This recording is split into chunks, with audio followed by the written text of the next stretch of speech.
드림으로 하나님 앞에 예배 올리겠습니다.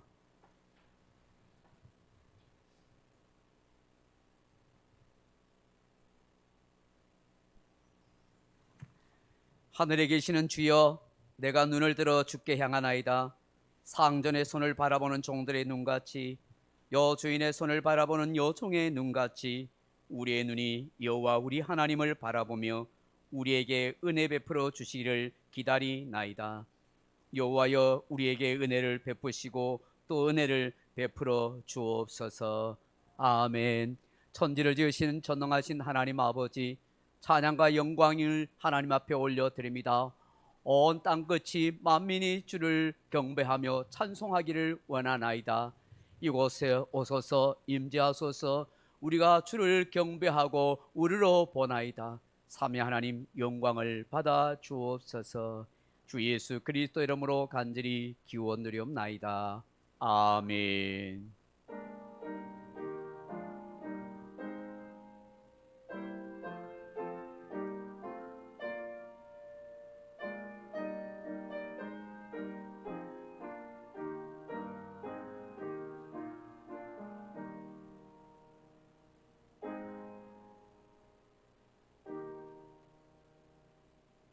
고개 들어 주를 맞이해 찬양하겠습니다.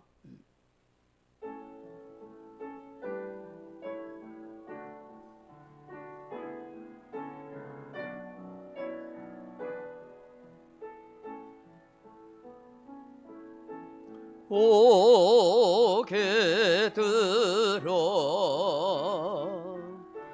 주를 맞이해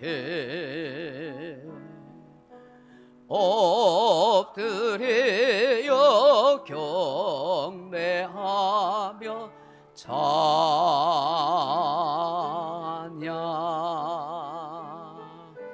왕의 위엄을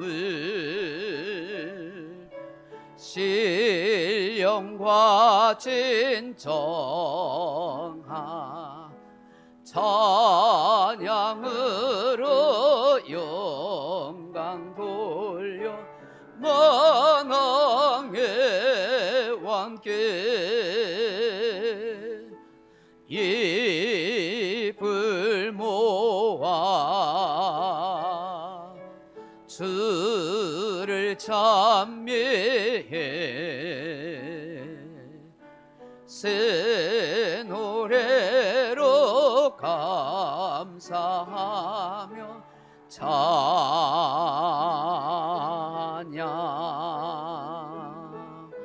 주의 사랑과 구원의 은혜를 감사함과 기쁨으로 영광 돌리세. 우리 다 같이 사도신경으로 신앙 고백 드리겠습니다. 전능하사 천지를 만드신 하나님 아버지를 내가 믿사오며 그 외아들 우리 주 예수 그리스도를 믿사오니 이는 성령으로 잉태하사 동정녀 마리아에게 나시고 본디오 빌라도에게 고난을 받으사 십자가에 못 박혀 죽으시고 장사한 뒤 사흘 만에 죽은 자 가운데서 다시 살아나사 하늘에 오사 전능하신 하나님 우편에 앉아 계시다가 저려서 산 자와 죽은 자를 심판하러 오시리라.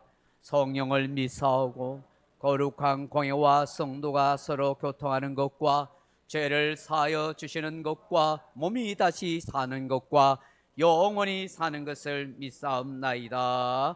아멘. 찬송가 맨 뒤쪽에 보시면 교동문 47번 시편 105편입니다. 교동문 47번 시편 105편입니다. 교동문 47번 시편 105편입니다. 여호와께 감사하고 그의 이름을 불러아뢰며 그가 하는 일을 만민 중에 알게 할지어다.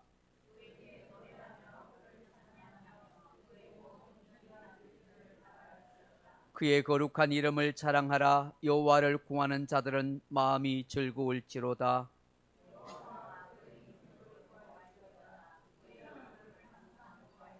그의 종 아브라함의 후손 곧 택하신 야곱의 자손, 너희는 그가 행하신 기적과 그의 이적과 그의 입의 판단을 기억할지어다.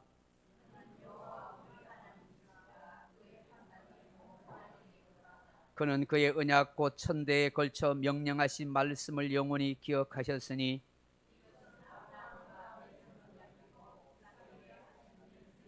야곱에게 세우신 율례 곧 이스라엘에게 하신 영원한 언약이라.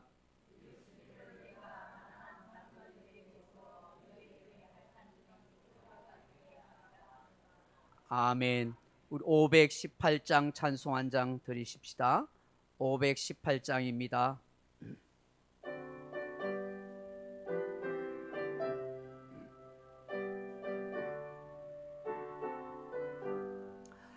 기쁜 소리 들리니 예수 구원하신다. 만민에게 전하라. 예수 구원하신다. 주님 명령하시니 산을 넘고 물 건너 온 세상에 전하라. 예수 구원하신다. 바다들아 외쳐라. 예수 구원하신다. 모든 죄인 들어라. 예수 구원하신다. 모든 소마 일어나 메아리쳐 울려라. 복음 주의 복음은 예수 구원하신다. 환난 중에 하는 말 예수 구원하신다. 다시 살아나시어 예수 구원하신다. 지은 죄로 인하여 슬픈 마음에 있어도 숨질 때에 내 활말 예수 구원하신다. 바람들아 외쳐라. 예수 구원하신다. 기뻐하라 나라들 예수 구원하신다. 구원하는 복음을 상가들에 전하라. 우리들의 성전과 예수 구원하신다. 다 같이 기도하겠습니다. 좋으신 아버지 하나님, 맑고 화창한 5월의 날씨를 저에게 주시고 함께 이 5월 가정의 달을 또 보낼 수 있고 지낼 수 있게 하심을 감사합니다. 사랑하는 주의 백성들이 주의 날에 함께 약속의 말씀을 붙들고 주께서 주시는 복을 기대하며 믿음의 자리, 예배의 자리, 은혜의 자리 오게 하신 것 감사드립니다. 온 마음과 정성과 힘을 다하여 하나님을 찬송하며 예배하는 우리의 심령이 되게 하여 주옵소서. 하나님을 날마다 의지하고 믿음으로 살아가기에 부족함 없는 저희들 되게 하시고 어떤 상황과 환경 속에서도 굴하지 않고 하나님의 능력과 믿음을 가지고 살아가는 우리들 되게 하여 주옵소서. 하나님 아버지, 한 주간 열심히 또 살아보려고 애를 썼지만 또 아버지를 생각지 않은 우리가 지은 죄가 있음을 고백합니다. 입술로 마음으로 생각으로 지은 모든 죄들을 용서하여 주옵소서. 머리로 지은 죄 때문에 주님 십자가 가시 면류관 씌셨고 마음으로 지은 죄 때문에 옆구리에 창을 찔리시고 손발로 지은 죄 때문에 주님이 손발에 못 박히 있은 것을 기억하며 주님 앞에 날마다 은혜와 긍휼을 구하는 저희들 되게 하옵소서. 자비하신 아버지 하나님, 성령으로 역사해 주셔서 이 나라 이 민족을 지켜주시고 구원의 길로 인도하여 주옵소서. 작금의 이 나라의 형편을 살펴주셔서 하나님께서 이 민족을 지켜주시고 하나님의 복음을 온 세상에 전할 수 있는 구원의 나라, 전도의 나라, 선교의 나라, 민족이 되도록 도와주옵소서. 남북의 평화로운 통일의 역사를 이루어 주시고 서로 오고 갈 수 있는 좋은 역사가 있게 해 주옵소서. 갈라진 이 백성들의 마음을 하나로 멈춰 주시고 이 민족과 이 백성의 미래를 생각할 수 있는 좋은 지도자가 탄생할 수 있도록 하나님 역사하여 주옵소서. 아버지 하나님, 군문으로 직장을 하고 있는 학업으로 떠나 있는 자녀들 어디에 있든지 함께 하시고 저들에게도 구원의 은총을 베풀어 주시고 지켜 주옵소서. 병약한 가운데 있는 성도들, 함께하지 못한 교우들 지켜주시고 속히 건강을 회복시켜 주시고 강건케 하여 주옵소서. 시험 중에 방황하는 교우들 없게 하시고 하나님의 은혜와 평강으로 역사해 주옵소서. 오늘 예배 후에 또 야외에 나갑니다. 세계교회가 연합으로 또 좋은 아버지의 시간을 가져보려 합니다. 하나님의 풍성한 은혜가 있게 하시고 다치는 일 없도록 도와주시며 주의 위로가 넘치는 복된 시간 되게 하여 주옵소서. 예배 시종을 하나님께 의탁하며 주 예수님 이름으로 기도하옵나이다. 아멘.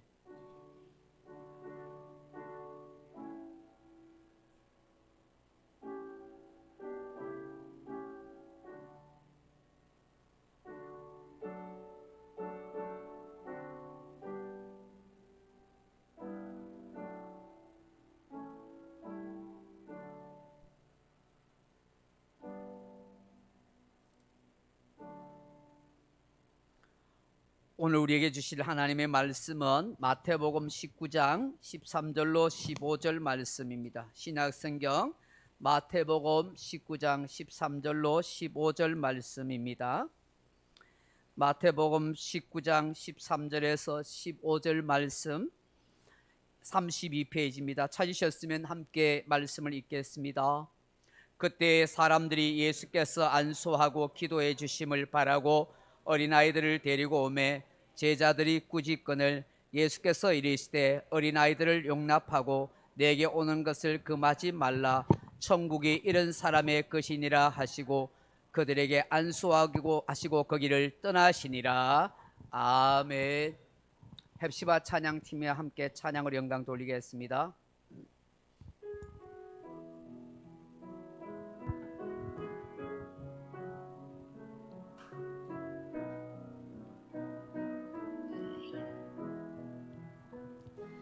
날마다 숨쉬는 순간마다 내 앞에 어려운 일 보내 주님 앞에 이 몸을 맡길 때 슬픔 없네 두려움 없네 주님의 그 자비로운 손길 항상 좋은 것 주시도다.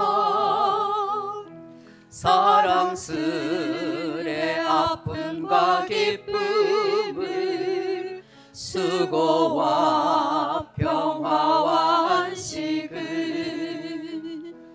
날마다 주님 내 곁에 계셔 자비로 날 감싸 주시네. 주님 앞에 이 몸을 맡길 때 힘주시네 위로함 주네.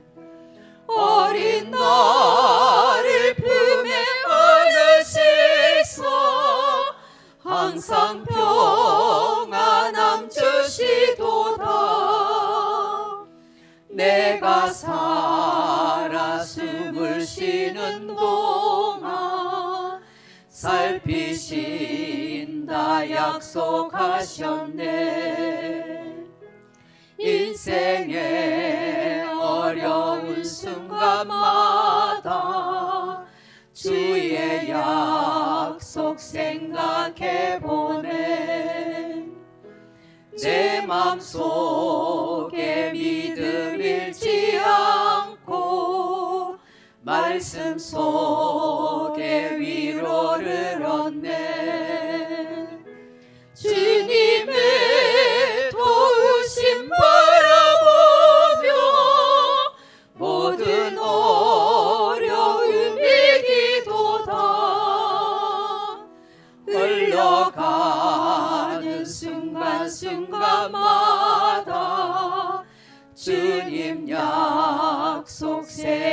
봅니다.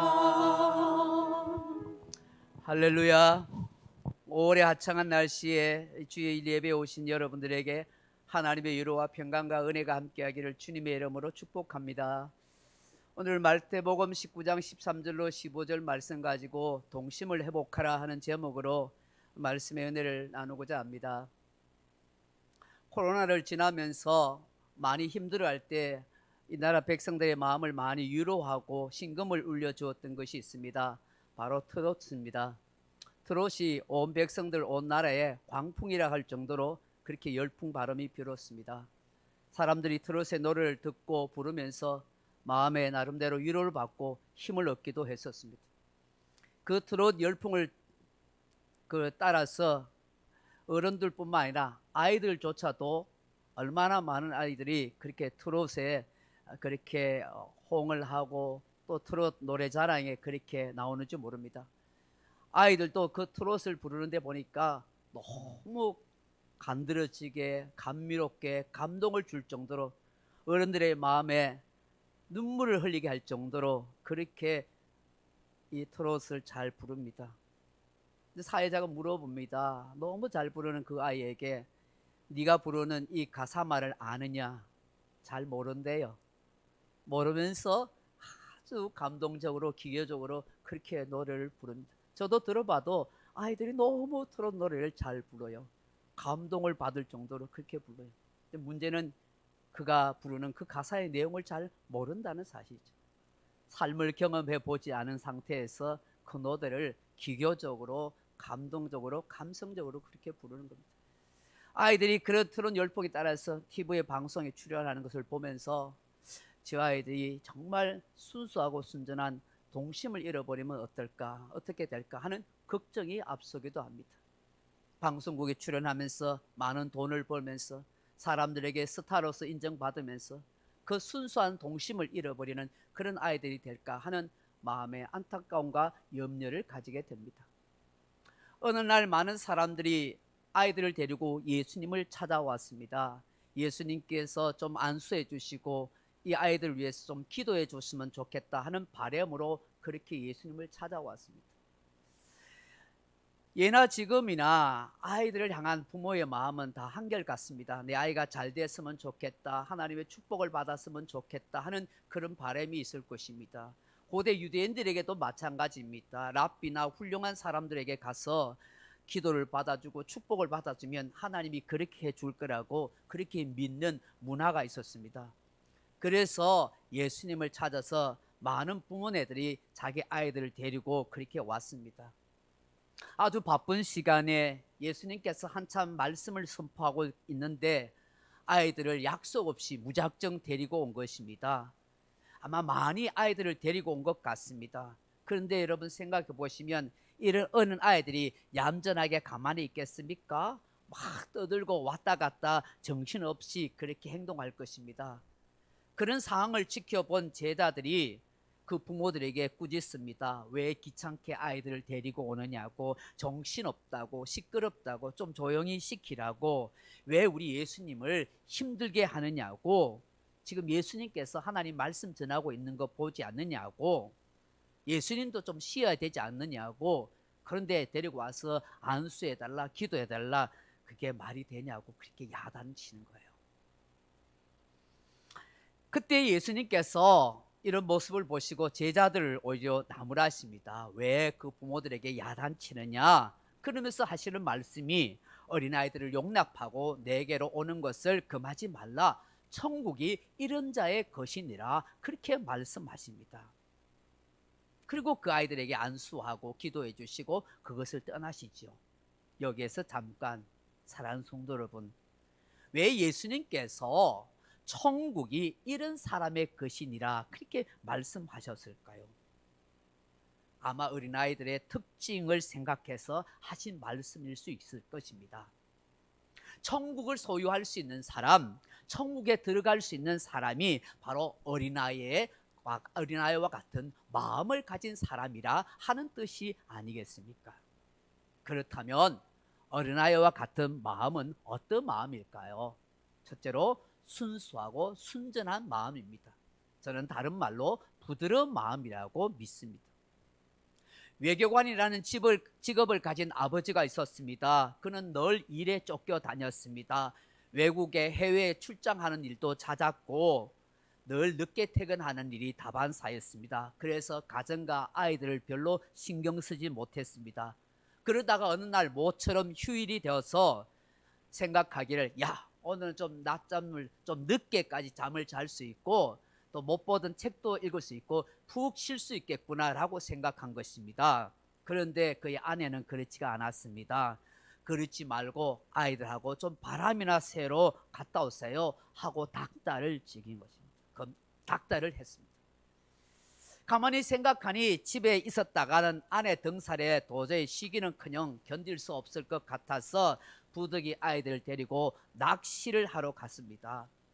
아이들은 한껏 신이 나서 좋아라 떠들면서 즐거웠습니다. 그래서 하루를 보내고 집으로 돌아왔습니다. 이 외교관 남자는 그날 일기장에 이렇게 썼습니다.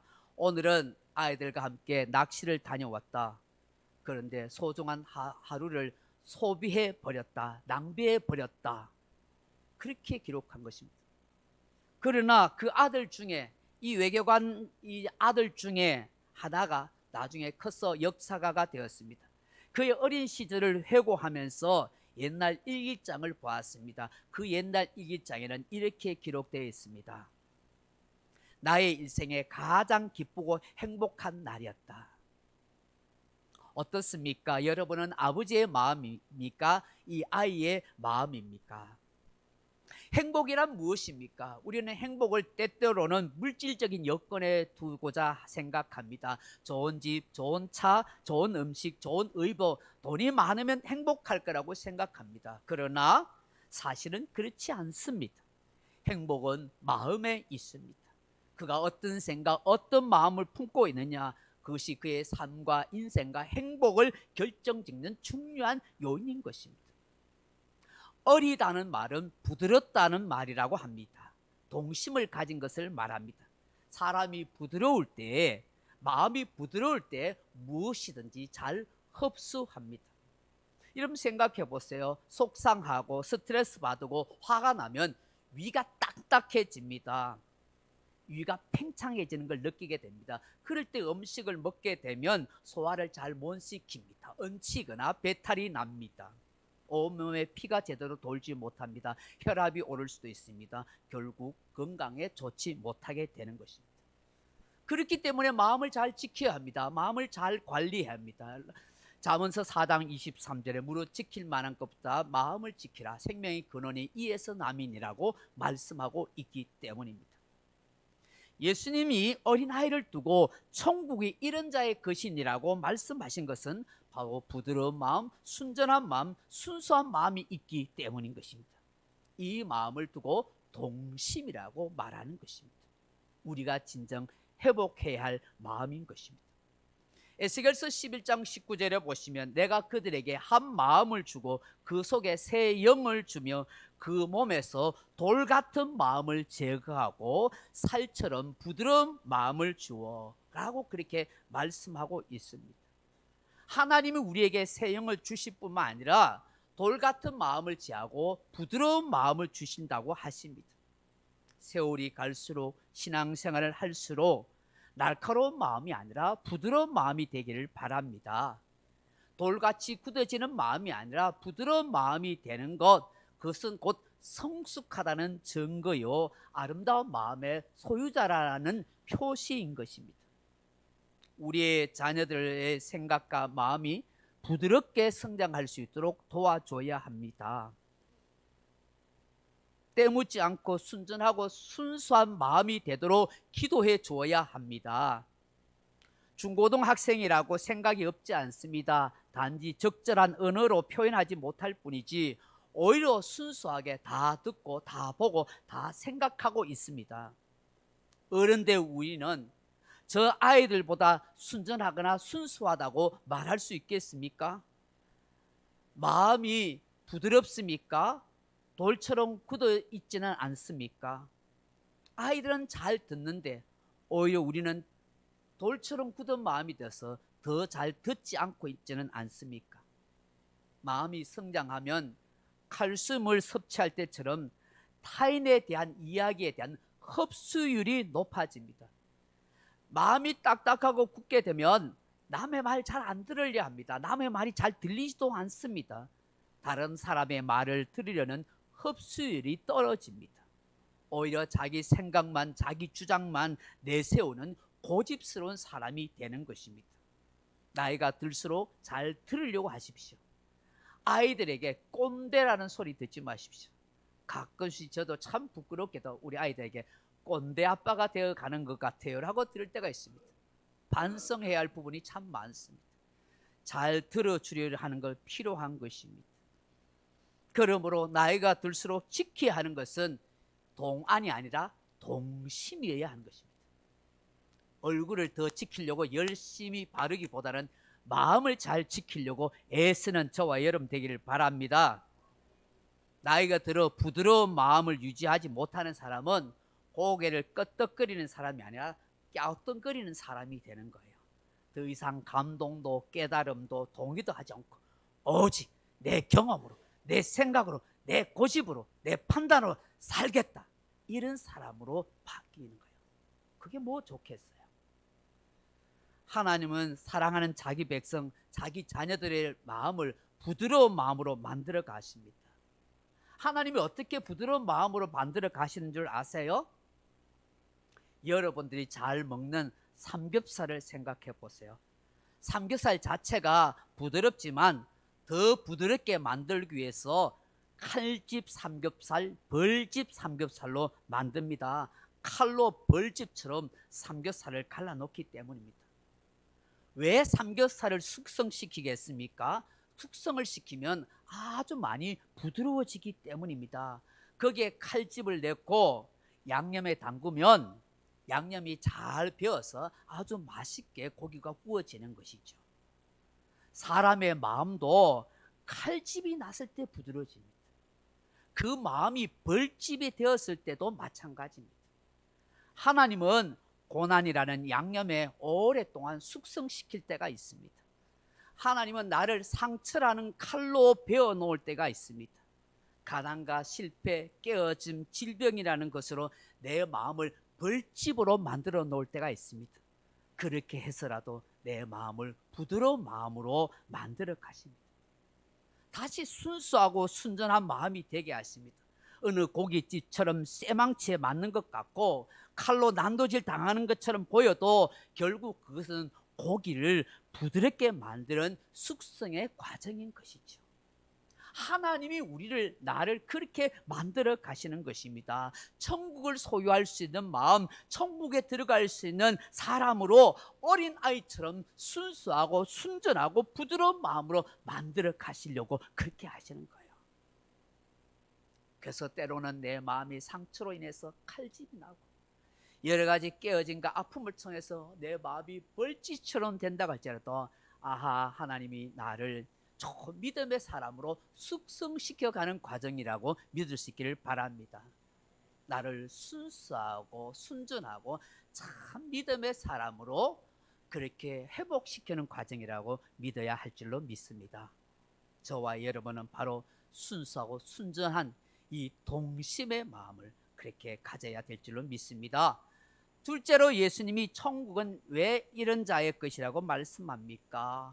어린아이처럼 되라고 하신 이유가 뭘까요? 자신을 낮추는 마음이 있기 때문입니다. 마태복음 18장 1절 이하에 보면 어느 날 제자들이 예수님께 와서 예수님, 천국에서는 누가 큰 자입니까? 하고 그렇게 물었습니다. 참 뜬금없는 질문이지요. 제자들은 세상 나라처럼 자기들도 하나님 나라 가면 하나님 앞에서 최고 높은 사람 되고 싶어요. 나는 영의정이 되고 우의정이 되고 뭐 지금 같으면 국무총리가 되고 장관이 되고 싶어요. 제자들끼리 막 그렇게 공치 싸움에서 다툰 거예요. 다투다가 안 되니까 예수님한테 와서 천국에서 누가 크냐고 묻습니다. 그때 예수님께서 참 한심한 생각과 발상을 하고 있는 이 제자들 보고 한 어린아이를 불러다가 세워놓고 이런 말씀을 하십니다. 진실로 너희에게 이르노니 너희가 돌이켜 어린아이들과 같이 되지 아니하면 결단코 천국에 들어가지 못하리라. 그러므로 누구든지 이 어린 아이와 같이 자기를 낮추는 사람이 천국에서 큰 자리라. 그렇게 말씀하신 거예요. 어린아이와 같이 되어야 천국 간다는 거예요. 어린아이와 같이 자기를 낮추는 사람이 큰 자가 된다는 것이지요. 어린아이는 연약한 존재예요. 그걸 잘 알아요. 그래서 부모의 도움 없이는 살아갈 수 없어요. 여러분, 예수님도 자신을 낮춰준 삶을 보여주셨지 않습니까? 하늘보다 천국 보좌를 다 내려놓으시고 사람의 모양으로 종의 형체를 가지고 이 땅에 오셔서 섬겨주시고 십자가에 죽기까지 복종하신 예수님이시잖아요. 그런 예수님을 믿는 성도라면 우리도 예수님처럼 낮추고 자기의 마음을 낮추고 낮아지는 삶을 살아가야 하는 것입니다. 이것이 지극히 정상적인 사람의 모습 아니겠습니까? 이것이 예수님을 닮아가는 그리스도인이 아니겠습니까? 대선을 앞두고 저마다 높아지려는 사람이 많습니다. 정말 마음을 낮추고 이 백성들을 진심 어린 마음으로 섬기고 그리고 사랑할 수 있는 그런 지도자가 나오도록 그렇게 했으면 참 좋겠다 싶습니다. 자신의 마음이 높아지려면 낮추십시오. 교만해지려면 겸손한 마음을 가지려고 기도하십시오. 독일의 어느 초등학교에서 나이 많은 교장 선생님이 흰머리를 가진 교장 선생님이 아이들이 교문에 들어올 때마다 전부 모자를 벗고 이 아이들에게 90도로 인사를 했대요. 머리 허연 나이 많은 교장 선생님이 저 어린 아이들을 보면서 90도로 인사를 하고 있으니까 다른 선생님들이 민망해서 교장 선생님 왜 그렇게 아이들한테 그렇게 90도로 모자를 벗어가면서 흰머리가 휘날려가면서 그렇게 아이들에게 인사를 합니까? 라고 그렇게 했대요. 그때 교장 선생님이 웃으면서 이렇게 말했대요. 이 아이들 중에서 대통령이 날 수 있고 목사님이 날 수 있고 외교관이 날 수 있고 학자가 날 수 있지 않겠습니까? 나는 이 아이들의 미래를 보면서 이 아이들을 존경하는 마음으로 이렇게 인사합니다 라고 말을 했더는 거예요. 그 얘기를 듣는 선생님들이 다 감동을 받았어. 선생님들도 그날부터 교장 선생님처럼 아이들 앞에서 전부 인사하니까 이 아이들의 마음이 참 감동을 받게 됐어요. 그래서 이 인사를 받았던 이 학교에서 이 아이들 중한테 훌륭한 인재들도 많이 나오고 종교개혁가 마틴 루터도 이 학교에서 나왔다고 그렇게 해요. 예수님은 말씀합니다. 무릇 자기를 높아지는 자는 낮아지고 자기를 낮추는 사람이 높아지리라. 천국은 바로 이런 사람의 것이라고 말씀하고 있는 것입니다. 마지막으로 왜 예수님께서 천국이 어린아이가 같은 자 것이라고 말씀할까요? 본 대로, 들은 대로, 배운 대로 행하기 때문인 것입니다. 여러분, 아이들은 본 대로 말합니다. 들은 대로 말합니다. 배운 대로 그렇게 살려고 합니다. 이게 아이들의 특징인 것이죠. 좋은 영양분을 먹어야 몸에 영양분이 들어가서 건강해지는 것처럼 아이들에겐 좋은 걸 보여줘야 돼요. 좋은 걸 듣게 해야 돼요. 그리고 좋은 것을 배우도록 해야 돼요. 그래야 그 아이들의 심성이 아름다워지고 훌륭한 사람으로 자라가게 되는 거예요. 여러분, 우리의 삶과 신앙생활도 마찬가지예요. 내가 무엇을 듣고 무엇을 보고 무엇을 배웠느냐에 따라서 그 사람의 인생과 그 사람의 신앙관이 결정되는 거예요. 그래서 좋은 것을 보고 좋은 것을 듣고 좋은 것을 배우려고 해야 돼요. 그래야 훌륭한 사람이 되는 거예요. 어느 학자가 세계적인 학자, 예술가, 운동가, 흔히 말하는 성공했다는 그런 사람 120명을 조사했대요. 그 조사 가운데 특징이 3가지가 있어요. 제가 오늘 설교 시간 다 이야기는 못하겠어요. 시간 관계상 3가지가 있는데, 첫째가 뭐냐면 칭찬을 많이 해주래요. 아이들이 칭찬을 받는 수준에서 자기 가치를 발견한답니다. 근데 우리들은 자꾸 잔소리해죠. 못한 것만 이야기해요. 근데 좋은 점을 자꾸 칭찬해줘요. 여러분, 아이가 9가지가 잘못이 있어도 1가지는 잘하는 게 있을 거 아니에요. 그걸 칭찬해주래요. 그래서 자기 가치를 높일 수 있도록 만들어 주라는 거예요. 여러분, 좋은 성도가 되고 좋은 교회가 되는 것도 저는 마찬가지라고 생각해요. 교회가 좋은 교회가 되려면 성도들끼리 자꾸 남의 허물을 남의 잘못을 자꾸 비판하고 그렇게 비난하고 그렇게 하면 안 돼요. 그리고 교회에 대해서 자꾸 흉보고 하면 안 돼요. 여러분, 우리 교회도 마찬가지예요. 9가지가 좋지 못한 게 있어도 한 가지 좋은 거 있으면 그거 칭찬하고 행복해 하세요. 거기에서 내가 소속감을 가지고 가치 있는 인생으로 살아가는 거예요. 그게 하나님이 원하는 거 아니겠어요? 하나님이 교회에 있으면서 우리 교회에 안 좋은 게 많아 하고 날 불평하면서 그렇게 있으면 하나님이 아이고 잘한다 박수 치시겠어요? 아니에요. 부족한가 모자람이 있어도 하나님 우리 교회가 좋아요, 하나님 우리 성도들이 좋아요 하고 그렇게 이야기하면 하나님이 다 들으시잖아요. 아이고 잘한다, 그게 믿음으로 사는 거야 라고 말씀하는 것이잖아요. 할렐루야. 아이들에게도 마찬가지예요. 너는 왜 공부도 못하니, 왜 그렇게 뭘 못하니 라고 하지 말고, 야 너는 공부 못해도 씩씩해서 좋아, 그거 하나 칭찬해 주면 그 아이가 잘할 수 있는 거예요. 할렐루야. 둘째는 바르게 가르쳐. 잘못된 것을 가르쳐 주지 말고 바른 것을 가르쳐 주세요. 잠언 22장 6절에 보면 마땅히 행할 길을 아이에게 가르치라, 그리하면 늙어도 그것을 떠나지 아니하리라고 말씀하세요. 우리 아이들에게 마땅히 가르쳐 줄 게 뭐예요? 야 거짓말 했으라도 사기치서라도 돈 많이 벌어, 그런 거 가르쳐 줘야 되겠어요? 야 나쁜 짓 했더라도 저 높은 자리에 앉아, 그거 가르쳐 줘야 되겠어요? 아니지 않습니까? 하나님을 잘 경외하고 예배하는 인생 되고 진실하고 정직하게 살아라, 하나님이 그런 인생을 복 주신다, 그거 가르쳐 줘야 되잖아요. 할렐루야. 오늘 설교에 있는 내용 있지만 제가 빼겠어요. 여러분, 내가 나눠준 우리 교회 지난주에 나눠준 교회 홍보 책자 있잖아요. 거기에 보면 5월 5일 어린이날 편 보시면은 그게 잘 나오시니까 들어보세요. 그게 뭔 내용이냐면 부모가 먼저 신앙의 역할과 본을 보이래요. 그리고 아이들이 스스로 생각할 수 있도록 가르쳐라, 너무 강요하지 말라고 돼 있어요. 그리고 셋째로는 하나님의 인도하심을 신뢰하라는 거예요. 그 아이가 돌아올 수 있도록 하나님께 믿고 맡기라는 거예요. 그 아이가 잘 될 수 있도록 하나님께 기도하고 맡기라는 거예요. 세 번째는 뭐냐 하면은 120명을 연구해 보니까 뭐냐니까 사랑을 많이 받은 사람이 건강하게 성장하더라는 거예요. 어느 사회학자가 빈민굴에 들어가서 연구해 봤어요. 그 빈민굴에 보니까 뭐 알코올 중독자, 마약 중독자 사는 게 너무 비참하게 살더래요. 그래서 사회학자가 그것을 보고는 야 여기에는 희망이 없다라고 그렇게 결론을 지었대요. 근데 몇십 년이 지난 다음에 다시 그 빈민굴에 갔는데 웬걸 가보니까 거기에서 그 빈민굴에서 목사와 교육자와 학자들 심지어 과학자들까지 막 배출이 됐다는 거예요. 그래서 이 사회학자가 깜짝 놀랐대요. 아니 도대체 어떻게 된 거냐고. 그래서 그 원인을 조사해 보니까요, 그 빈민굴에 들어가서 평생을 희생한 한 여인이 있었대요.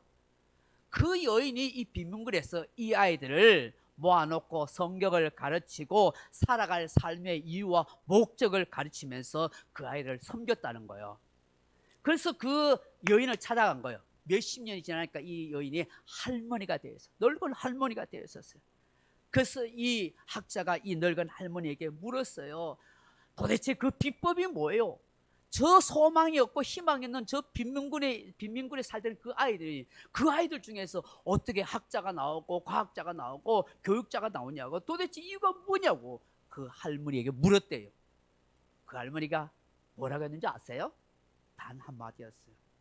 나는 그저 그 아이들을 사랑했을 뿐입니다. 주님의 이름으로 사랑했다는 거예요. 주님의 이름으로 그들을 사랑하면서 가르칠 때에 하나님이 역사해 주신 거예요. 그 아이들이 훌륭하게 될 수 있던 것은 사랑인 거예요. 여러분 사랑을 많이 해주세요. 여러분 칭찬을 많이 해주시고 좋은 것을 바른 것을 가르쳐 주시고 사랑을 많이 하세요.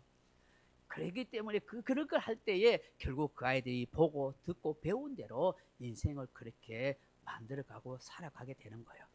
말씀했습니다. 사랑하는 성도 여러분, 사람을 히브리 말로 아담아라고 말해요. 그 뜻은 붉다는 말이죠. 아담, 그게 아담한데 사람은 붉다라는 말이에요.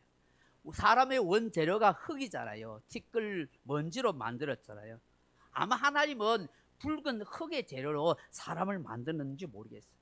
하나님의 영과 생명과 호흡을 불어넣어서 생기 있는 생명, 살아있는 존재가 됐어요. 그 몸에 피가 흐르고 돌고 있기 때문에 붉은 피가 있는 인생이다. 그게 사람이라는 거예요. 사람은 자신의 존재 권한을 알아야 해요. 나는 흙에 불과하고 티끌과 먼지에 불과한 인생이라는 걸 알아야 돼요. 하나님의 영이, 하나님의 생명이, 하나님의 호흡이 있어서 내가 붉은 피가 흐르는 사람이 되었다는 것을 알아야 하는 거예요. 또한 사람이란 말은 헬라어로 안드로포스라고 말해요. 헬라어로 사람이란 안드로포스란 뭐냐면 위를 바라보는 존재, 그런 뜻이에요. 사람은요, 하늘을 우러보고 살아야 돼요. 하나님을 바라보고 생각하는 존재가 사람이라는 거예요. 그러니 내가 흙으로 만들어진 존재라는 걸 생각하고 늘 위에 계신 하나님을 바라보고 그 하나님의 도우심을 받고 살아야겠다고 자기 깨달음이 있는 인생이 사람인 거야. 사람. 하나님 필요 없어, 나는 뭐든지 할 수 있어, 그렇게 생각하는 건 사람이 아니고 그게 뭐예요? 짐승인 거야. 하나님도 모르는데요. 이 시대 사랑하는 성도 여러분, 정말 사람 같은 사람이 필요합니다. 참 사람이 된 성도가 돼야 합니다.